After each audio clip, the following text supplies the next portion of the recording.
for you and for the team, but I guess this week there's no better test at the moment, is there? No, there's not. Geelong are a fantastic side, wealth of experience. They've got some good young players as well, and they're in really good form. So, it comes at a good time for us. We've played some of the teams that are down the foot of the ladder. Now we get an opportunity to play one that's right at the top. So it presents a great challenge, but it'll also be good to give us a little bit of a measure about where we actually are. I'm sure you learned a lot after last week's win and the way the guys responded, but what do you think you might learn from this game? I'm not sure. It'll certainly test whether they're up to the fight again. Certainly last week we saw they were. The big thing at the moment is the profile of our squad is very young. So I think our average age is just over 23 years, and I think Geelong's is about 27 and a half. So there's a fairly big difference in age and also experience. I think our average game is about 75 and they're at about 150. So there's a bit of a gulf there. So it'll test our guys to see whether they can compete against a really seasoned, proven, successful side. We saw on the weekend. Key to holding your nerve when you're encouraging them to be taking those risks, and those risks could come up against some real heavy, turnover issues with Geelong when they're a better side at a higher level. So how do they keep their nerve to not play that safe footy that gets them into trouble? Well, I guess you just got to keep encouraging them. I think it's our one of the things we've had the last couple of weeks is an attacking mindset, and so we will take that into the game this week. So that'll be my instructions. I guess the thing, as soon as you say have an attacking mindset, people instantly think of attack being offence, but attack also means attacking the opposition. When they have the ball, your ability to tackle them, your ability to get in their face. So whilst we say have an attacking mindset, it's not always about scoring, it's about actually restricting and stopping the opposition. You get to remind them every half hour, but how are they going to do it every minute? Yeah, well, that's where you have to have trust in some of those senior players that we've got in our side. And whilst I've just mentioned, we don't have a huge amount to draw upon, I think the ones we do have are in outstanding form at the moment. So instantly Nathan Van Berlo, Ben Rutten, Scott Thompson, Michael Dowdy, those guys spring to mind. And it was those guys who were pivotal last week when we were challenged a couple of times. They were able to stand up and keep the ball going our way.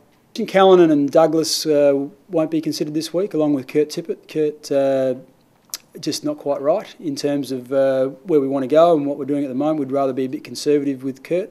So Chris Knights at this stage still has to get through training tonight, but I'd be confident that he would. So whilst we'll consider maybe one or two changes, we haven't finally decided on that until after training tonight.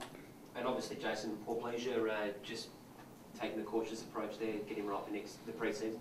Yeah, it was one of those ones that happened obviously round one. So we took a really aggressive approach to it, hoping that we'd be in a position to be playing in the finals and that he would be able to play for a month or so before the final series to get himself right. But where we're positioned at the moment, once again, being a little bit conservative, I guess, is just giving him those extra 2 or 3 months to heal before he starts pre-season again. We saw last week you're not afraid to throw the magnets around on the whiteboard. John Cock went forward. Is that something we can perhaps expect to see this week? Oh, look, I think it depends on how the game is going. So, if we feel there's a need and someone's not performing at one end and there's an opportunity to get them down the other end, we'll certainly look at that. But I think you'd be surprised the amount of moves that all teams make all the time, that you probably, when you're watching it, it's very hard to quantify how many are going on, but there's players that go from half forward to midfield to half back and wing. It's happening all the time. So I guess it's generally the really obvious ones like a John Cock that you notice, but you'd be surprised how much is going on during a game. Do you sense that there's an outside viewing of you for what you'll do in that regard, particularly this week? People are going to measure you up by the way you react in this game. Oh, there may well be. I think we get judged, be it coaches or players, every week we play. So, it's not something I think a great deal about. Or what I'm thinking about is making sure that we get the preparation right for our players, and once the game's playing, that I'm doing everything I can to assist them. Because that's really the role on match day for the coach, is just to assist the players as best they can perform to the top of their capabilities. When you see Geelong having mauled two opponents in consecutive weeks, what do you do about the scoreboard? I can't control what's happened in the last 2 weeks.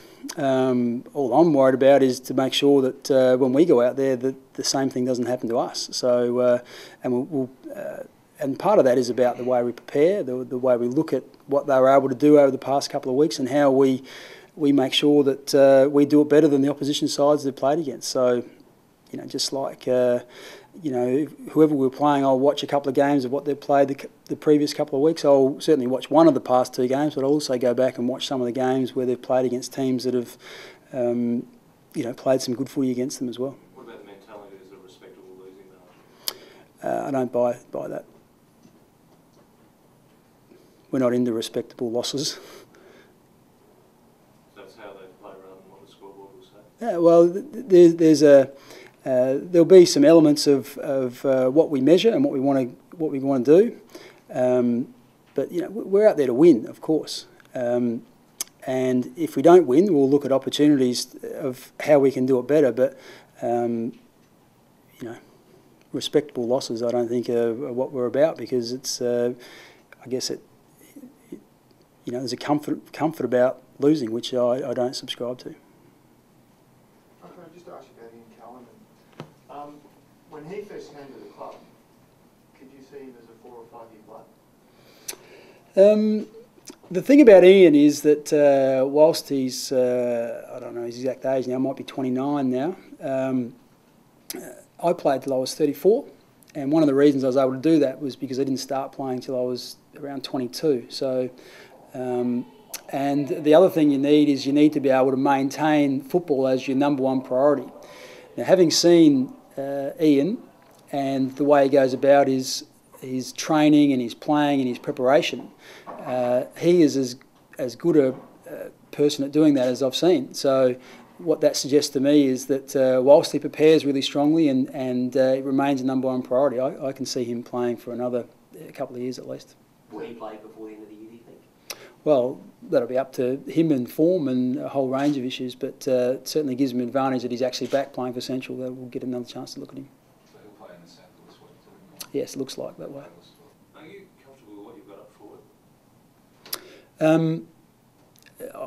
I'm really comfortable with what we've got. I like to concentrate on what we have got as opposed to what we haven't got. And if you looked at our side last week in terms of Taylor Walker, Jack Gunston, 2 really, Jack's 19, Taylor's 21, I think. So, both those guys in the last 2 weeks have been really good for us and kick goals, and both have really bright futures. Kurt Tippett won't play this week, but at some stage will find himself up in the forward line, you would think, before the end of the year. And then we've got some smaller guys like Matthew Wright and Jared Petrenko, who are both in pretty good form at the moment and are doing a fair bit of that defensive harassing stuff that we probably haven't had for some of the year. So, I think that the last 2 weeks we've been able to kick 16 goals, which is what we aim for. So I can't complain too much over the last 2 weeks. But the John Cock move suggested you needed something else there from the very start? Oh no, I think that what happens at times in games is that some players are playing well, others aren't, and you're looking for something different. So Graham had been the opposition were dragging him deep back into the goal square, and we probably weren't getting the drive that we've seen from Graham from previous times. So we just thought this is an opportunity to perhaps add, as opposed to think that we've got any deficiencies up there. Can you work us through? There's sort of an image being left by the past couple of weeks when Davis opts for GWS. Kurt's now seen was portrayed as having an exit strategy to get out of here. You've got Vince, Walker still on contract. Is that leaving a right or wrong image in terms of what people want to do? I think when you say we've got Vince and Walker uncontracted, I think you can go to any club at the moment. Collingwood have got Dawes and Thomas uncontracted. So, and every club would have, Port Adelaide have got Carlisle and whoever uncontracted. Every club has probably got 8 or 10 guys come out of contract each year. So I don't think you can make any comment too much about that. And I think both those guys, we're as a footy club reasonably confident they'll stay. Kurt's one in terms of you've talked about the exit clause in the contract. Well, I'm unaware of that, and it's yet to be confirmed. So Kurt is a really required player for us, and someone we put a lot of energy and time in. We've been wrapped with his development from a a player that comes from another sport to where he is now. It's been a great development story for our football club. So he is very much a part of our future next year, and we look forward to having him back next week.